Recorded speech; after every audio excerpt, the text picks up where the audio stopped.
MBC 뉴스투데이입니다. 고흥 스마트팜 혁신밸리 사업 추진이 속도를 내고 있습니다. 전남도는 전남 스마트팜 혁신밸리 예정 부지가 스마트 농업지역으로 지정 고시돼 부지에 데이터 센터, 지역 농업인 음식점, 농수산물 가공 등 시설을 설치할 수 있게 됐다고 밝혔습니다. 또 청년 보육센터와 실증단지 설치에 따른 도시계획 시설 결정과 농림지역에서 계획관리지역으로 용도지역 변경 등에 따른 행정 절차 소요 기간도 4개월가량 단축할 수 있게 됐습니다. 한편 전남도는 스마트팜 혁신밸리의 부지 매입을 위한 소유권 이전 절차도 속도를 내고 있다고 덧붙였습니다. 순천시가 도시재생 뉴딜 지역과 연계해 사회적 경제 조직을 본격적으로 육성합니다.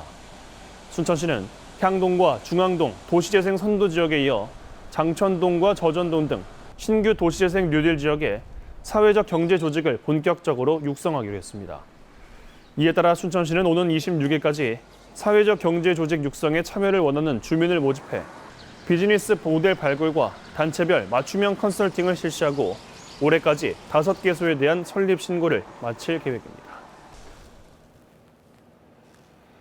광양시가 지역관광 활성화를 위해 구봉산 일대 대기업과 대규모 관광단지 조성을 추진하고 있습니다. 어제 이와 관련한 주민 설명회가 열렸는데요. 기대감 못지않게 불만 역시 강하게 제기됐습니다. 김종수 기자가 보도합니다. 광양시 고략동 일대 임야지대.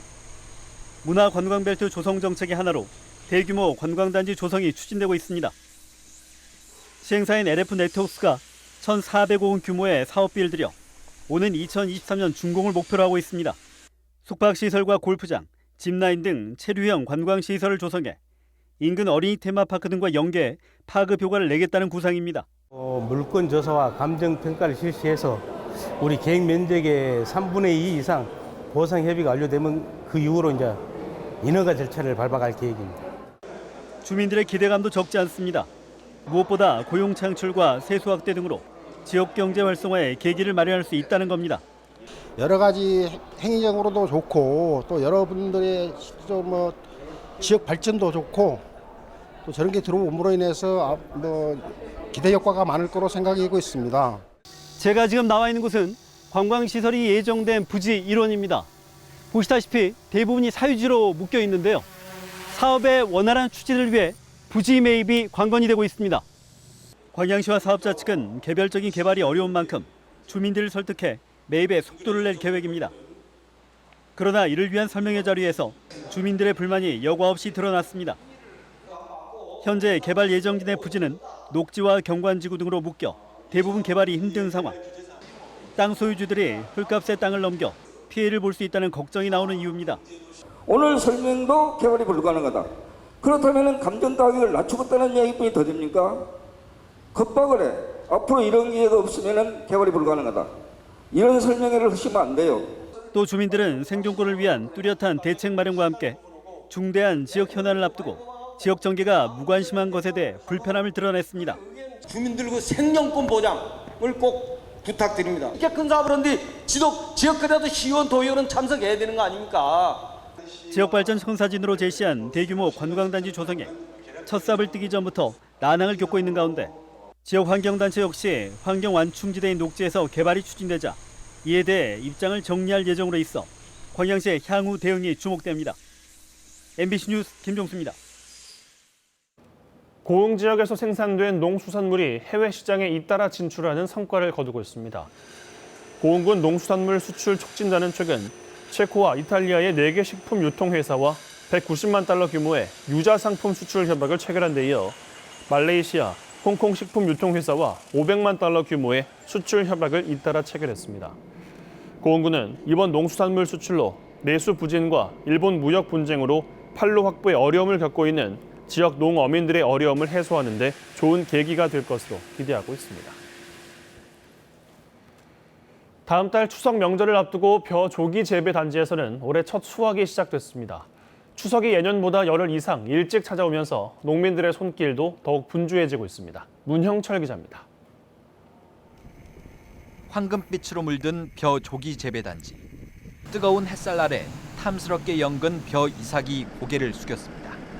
콤바인이 논 위를 바쁘게 움직이고 커다란 자루엔 잘 익은 벼 나달이 끝없이 쏟아집니다. 지난 4월 말 모내기를 한 이후 110여일 만에 조생종 벼 수확이 시작됐습니다. 일반 벼와 비교하면 한 달 이상 빠른 겁니다. 올해는 태풍 피해도 크지 않아 농민들의 얼굴에도 보람이 가득합니다. 이 벼가 또 쓰러짐에 약하면 수확이 한 3분의 1 정도, 2 정도 감소하거든요. 근데 그런 현상 없이 잘 됐죠. 농사 짓는 농민 입장에서는 뭐 수확량이 많으면 많을수록 좋은 거 아니겠습니까? 농가들의 수확 열기에 미국 종합처리장도 덩달아 바빠졌습니다. 저장 창고에는 갓 수확한 햅쌀이 몰려들고 도정과 포장 설비도 쉴 새 없이 돌아갑니다. 올해 순천의 벼 조기재배 단지에서 수확될 햅쌀은 지난해보다 50톤 많은 800여 톤. 10kg 한 포대에 39,000원으로 일반 쌀과 비교하면 50% 가까이 비싸지만 선물과 제수용으로 전국적인 인기를 끌면서 완판 행진을 이어가고 있습니다. 올해는 추석 명절이 일찍 찾아온 탓에 판매 시기를 맞추느라 농협도 더욱 분주한 모습입니다. 올해는 2주 정도 빨라서 과일보다는 햅쌀이 많이 나갈 거라고 예상을 하고 있습니다. 지금 많이 서둘러 달라고 지금 독촉을 하고 있습니다. 농협은 이번 주말 올해 첫 수확을 기념하는 판촉 행사를 시작으로 본격적인 햅쌀 판매에 들어갈 예정입니다. MBC 뉴스 문형철입니다. 무안국제공항의 일본 노선이 계속 줄고 있습니다. 오는 26일부터 제주항공의 오사카 노선이 주 7회에서 주 4회로 감축돼 운항되고 도쿄 나리타 노선도 다음 달 16일부터 매일 운항해서 주 4회로 줄어들 예정입니다. 티웨이 항공의 오이타 노선은 지난 2일부터 운항을 중단했고 기타 큐슈 노선도 현지 공항 사정으로 현재 운항하지 않고 있으며 후쿠오카 노선만 예전처럼 주 4회를 유지하고 있습니다. 여수항의 초대형 크루즈선이 올해만 모두 7차례에 걸쳐 입항하게 될 것으로 보입니다. 여수시에 따르면 지난 16일 여수항에 7만 7천 톤급 선프린세스호가 입항한 것을 비롯해 다음 달 21일과 24일 국제 크루즈선이 추가로 들어올 것으로 예정돼 있습니다. 이로써 올해 여수항에는 모두 7차례 크루즈가 기항할 예정이며 재작년에는 2차례, 지난해에는 3차례 입항한 바 있습니다. 일본의 경제 보복에 반발해 정부가 일본산 석탄재에 대해 방사능 중금속 검사를 강화하겠다고 밝히면서 국내 석탄재 수급에 차질이 불가피해졌습니다. 특히 전남 지역 기반 시설 매립용으로 석탄재를 활용하는 사업장에 사업 차질 등 우려가 큽니다. 문현철 기자가 취재했습니다. 3년째 석탄재 매립에 따른 환경 문제로 주민과 갈등을 빚고 있는 진도항 배후부지 조성 현장입니다. 성토재로 쓰일 석탄재 물량이 50만 톤으로 당진 화력발전소에서 공급받을 예정이었으나 민원등의 문제로 아직까지 공급 계약도 맺지 못한 상태. 이런 가운데 일본산 석탄재 수입 논란으로 어려움이 가중될 전망입니다. 석탄재는 화력발전소에서 유연탄을 태우고 남은 재로 산업 폐기물이지만 시멘트의 필수 원료 중에 하나입니다. 대부분 일본산 석탄재에 의존하고 있는데 지난해 수입량만 130만 톤에 달했습니다. 국내 5개 화력발전소에서 발생하는 석탄재가 연간 900만 톤인 점을 감안하면 상당한 양입니다. 그런데 수입이 막히면 국내 석탄재 수급에 당장 차질이 우려되고 특히 매립용 석탄재 공급에까지 영향을 미칠 것으로 예상됩니다. 광주 전남 지역에서도 솔라시도 기업도시와 여수 항만개발공사 등 10여 곳 사업장에서 석탄재를 성토재로 쓰고 있습니다. 현재 업계 그리고 관련 부서에서는 이런 국내산 석탄재를 활용하기 위한 여러 가지 방안이 강구되고 있는데요. 도내 SOC 사업 등의 차질이 없게 우리 도에서도 적극 관심을 갖고 방안을 강구해야 될 것입니다. 줄곧 유해성 논란으로 시끄러웠던 석탄재. 일본과의 경제전쟁으로 석탄재 수입 중단이란 최악의 상황을 가정해 국내 산업계와 지역 SOC 사업장이 촉각을 곤두세우고 있습니다. MBC 뉴스 문현철입니다. 지역 해수욕장을 찾는 피서객들이 급격하게 감소하는 추세를 보이고 있습니다. 여수시가 올해 관내 8개 해수욕장에 방문객 추이를 집계한 결과 모두 19만 8천여 명으로 2년 전에 비해서는 10만 6천여 명이 지난해에 비해서도 1만 명 가까이 줄어든 것으로 나타났습니다. 특히 해수욕장 방문객을 집계하기 시작한 지난 2013년에 54만 9천여 명에 비해서는 지난해에 이어 2년 연속 절반 이하의 추이를 보였습니다. 여수시는 기상 여건의 변화와 함께 점차 피서 패턴이 다양화되면서 해수욕장 방문 비중이 낮아지고 있는 영향이 크다고 분석하고 있습니다. 내년 정부 예산안 반영으로 순천세무서 광양지서 설립이 탄력을 받을 것으로 보입니다. 현재 광양시는 인구 10만 명 이상 지자체 가운데 유일하게 세무서가 없는 지역으로 인구 수와 기업체 밀집도를 감안할 때 세무서 신설이 지속적으로 요구돼 왔습니다. 이에 따라 이번 예산안이 국회 본회의를 통과하면 근무 인원 35명 규모의 세무서가 생기게 돼 원활한 국세 행정과 납세자 편의 증진에 도움이 될 것으로 기대됩니다. 전남도가 연안 어선의 항해 안전 장비의 설치를 지원합니다.